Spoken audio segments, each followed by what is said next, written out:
Ézéchiel, chapitre 43. Il me conduisit à la porte qui était du côté de l'Orient.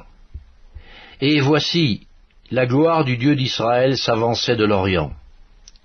Sa voix était pareille au bruit des grandes eaux, et la terre resplendissait de sa gloire.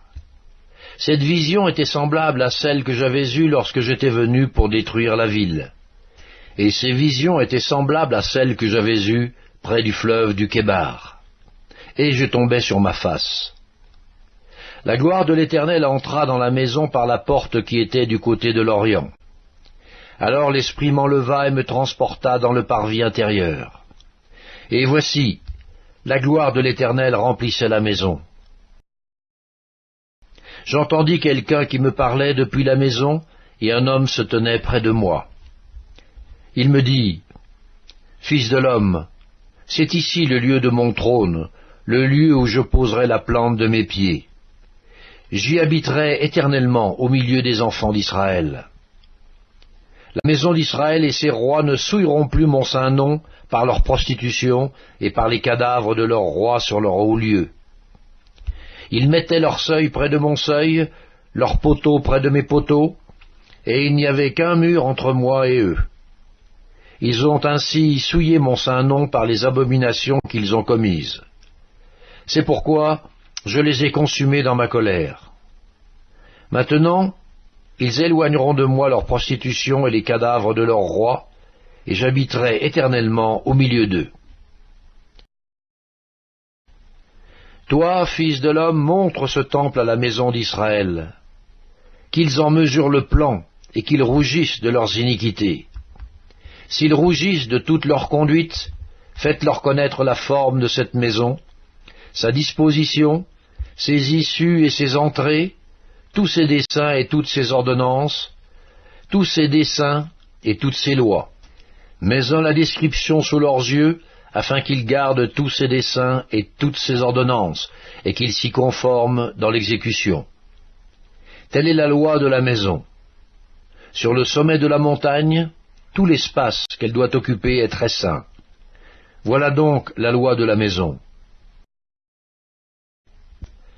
Voici les mesures de l'autel, d'après les coudées dont chacune était d'un palme plus longue que la coudée ordinaire. La base avait une coudée de hauteur et une coudée de largeur, et le rebord qui terminait son contour avait un empan de largeur.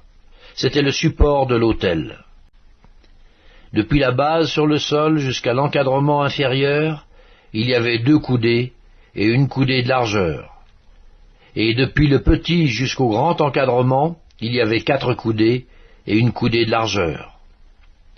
L'autel avait 4 coudées, et 4 cornes s'élevaient de l'autel. L'autel avait 12 coudées de longueur, 12 coudées de largeur, et formait un carré par ses 4 côtés. L'encadrement avait 14 coudées de longueur sur 14 coudées de largeur à ses 4 côtés. Le rebord qui terminait son contour avait une demi-coudée. La base avait une coudée tout autour, et les degrés étaient tournés vers l'Orient. Il me dit, « Fils de l'homme, ainsi parle le Seigneur l'Éternel. Voici les lois au sujet de l'autel, pour le jour où on le construira, afin d'y offrir les holocaustes et d'y répandre le sang. Tu donneras aux sacrificateurs, aux Lévites, qui sont de la postérité de Tsadok, et qui s'approchent de moi pour me servir, dit le Seigneur l'Éternel, un jeune taureau pour le sacrifice d'expiation. Tu prendras de son sang, et tu en mettras sur les 4 cornes de l'autel, sur les 4 angles de l'encadrement, et sur le rebord qui l'entoure. Tu purifieras ainsi l'autel, et tu en feras l'expiation. Tu prendras le taureau expiatoire, et on le brûlera dans un lieu réservé de la maison, en dehors du sanctuaire. Le second jour, tu offriras en expiation un bouc sans défaut. On purifiera ainsi l'autel comme on l'aura purifié avec le taureau. Quand tu auras achevé la purification, tu offriras un jeune taureau sans défaut et un bélier du troupeau sans défaut.